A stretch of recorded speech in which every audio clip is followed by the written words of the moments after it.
በስመ አብ ወወልድ ወመንፈስ ቅዱስ አሐዱ አምላክ አሜን። የልዑል እግዚአብሔር ቤተሰቦች እንደምን አላችሁ? እንደምን ቆያችሁ? በያላችሁበት ሰላም እግዚአብሔር ይብዛላችሁ። አምላካችን እግዚአብሔር ስለዚች ዕለትና ሰዓት ክብርና ምስጋና ለእርሱ ይሁን። ጸሎተ ሐሙስ እንደ ስያሜው ሁሉ በርካታ መንፈሳዊ ክንውኖች የተከናወኑበት ዕለት ነው።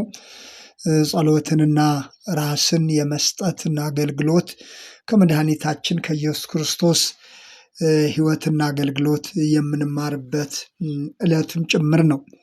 እንደሚታወቀው መድኃኒታችን ኢየሱስ ክርስቶስ በምድር የኖረው ሌሎችን በማገልገል ብቻ እንደሆነ ይታወቃል። የአገልጋዮች ሁሉ አገልጋይ በመሆን በምድር ተመላልሰዋል።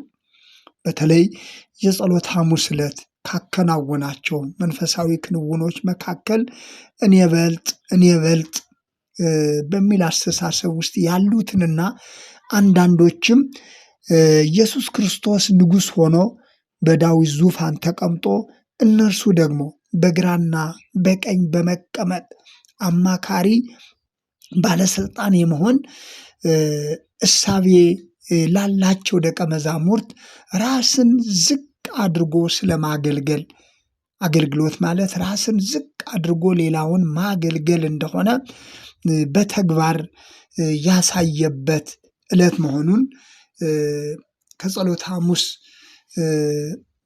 መንፈሳዊ ተግባራት መካከል አንዱ ሆኖ እናገኘዋለን። ስለዚህ እነዚህን ደቀ መዛሙርቱ የራሱን ሕይወት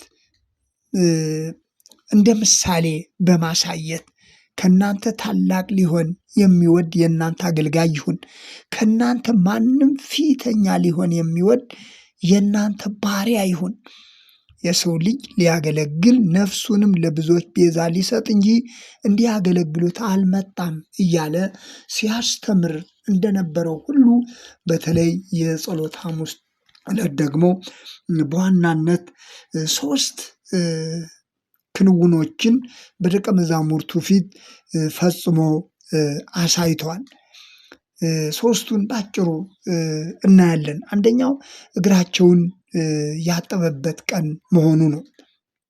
አዎ መምህር የሆነው ጌታ የሆነው ራሱን በአንደበቱ እንደነገራቸው እናንተ መምህርና ጌታ ትሉኛላችሁ፣ እውነት ነው፣ ትክክል ናችሁ፣ መምህር ነኝ፣ ጌታ ነኝ። ነገር ግን ጌታ ሁኜ መምህር ሁኜ እያለሁ የእናንተን እግር እንዳጠብኩኝ እናንተም እርስ በርሳችሁ ትተጣጠቡ ዘንድ ይህንን ምሳሌ ሰጥቻችኋለሁ በማለት አገልግሎት ማለት ራስን ዝቅ አድርጎ ራስን አዋርዶ ሌላውን ማገልገል መሆኑን በተግባር ያሳየበት ዕለት ነው።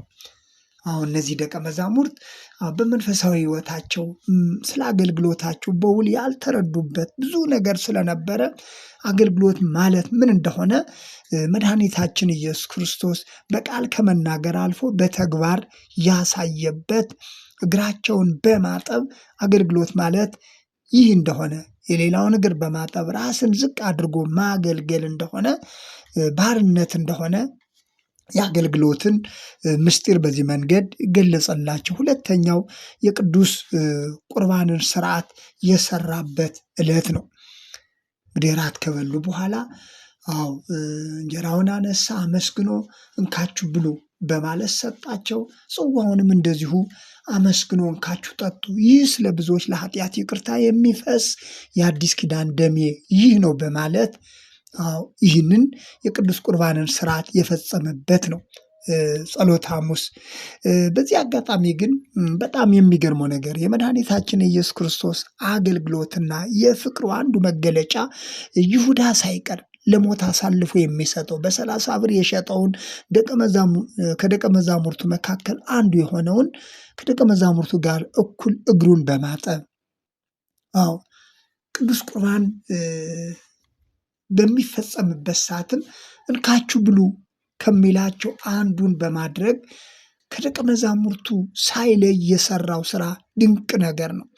ይህንን ሁሉ እያወቀ አሳልፎት እንደሚሰጠው እያወቀ እየተናገረ እርሱ ግን እስከ መጨረሻው ድረስ ይሁዳ በራሱ በገዛ ፈቃዱ ጥሎት እስኪሄድ ድረስ መድኃኒታችን ኢየሱስ ክርስቶስ በፍጹም ፍቅር ለይሁዳ ያደረገለትን ነገር ስናስብ ፍቅሩ ለእያንዳንዳችን እንደዚህ መሆኑን እንገነዘባለን። የዮሐንስ ወንጌል ምዕራፍ 13 ላይ የወደዳቸውን እስከ መጨረሻው ወደዳቸው ተብሎ እንደተጻፈ ይሁዳን የወደደው እስከ መጨረሻው ነው። እግሩን አጥቦታል። ቅዱስ ቁርባን ሲፈጸምም አብሮ ከደቀ መዛሙርቱ ጋር እኩል ይህንን መንፈሳዊ ተግባር መንፈሳዊ ስርዓት አብሮ እንዲፈጽም አብሮ እንዲካፈል መድኃኒታችን ኢየሱስ ክርስቶስ እኩል ፍቅሩን ገልጧል።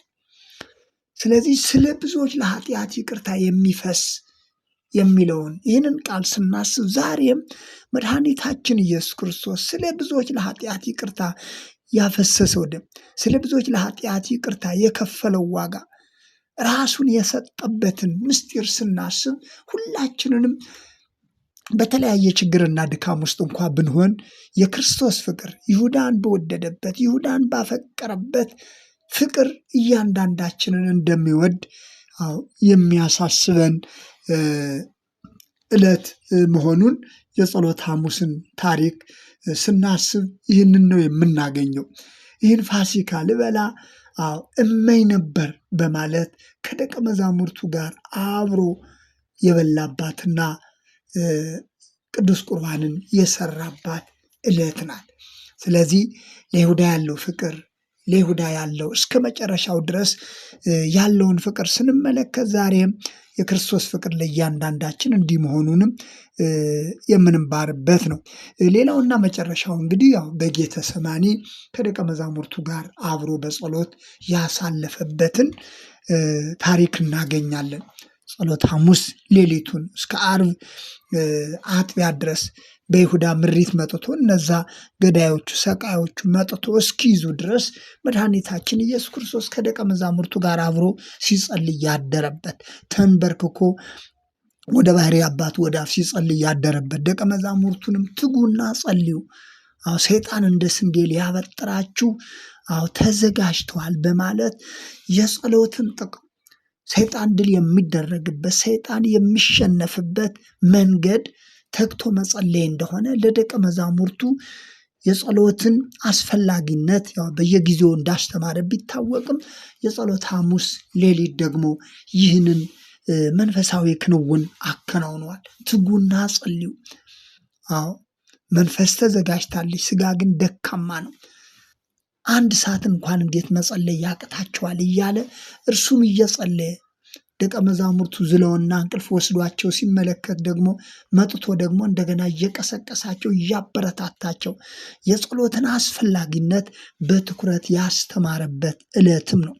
ስለዚህ መድኃኒታችን ኢየሱስ ክርስቶስ በዋናነት የጸሎተ ሐሙስ ዕለት ከተፈጸሙት በርካታ መንፈሳዊ ተግባራት መካከል አገልግሎት ምን እንደሚመስል ራሱን ዝቅ አድርጎ የደቀ መዛሙርቱን እግር በማጠብ አገልግሎት ማለት ይህ ማለት እንደሆነ ራስን እስከ መስጠት ድረስ የሰራውን ዓርብ ዕለት ነፍሱን ስለሁላችንም አሳልፎ ሊሰጥ የመጨረሻውን ግን ይህንን የጸሎተ ሐሙስ ዕለት ሁሉንም በማስተማር በመምከር በተግባር ሊሆን የሚገባውን በተሰጣቸው ቀጣይ ኃላፊነት ቀጣይ የአገልግሎት ድርሻ ቀጣይ የወንጌል አገልግሎት ሊሆኑ የሚገባውን ነገር የወንጌል አገልግሎት ማለት ራስን ዝቅ አድርጎ ሌላውን ማገልገል እንደሆነ እርሱ ነፍሱን እስከ መስጠት ድረስ እንዳገለገለ እነርሱም ነፍሳቸውን እስከ መስጠት ድረስ ለወንጌል አገልግሎት ለእግዚአብሔር መታመን እንደሚገባቸው በተግባር ያስተማረበት ዕለት ነው።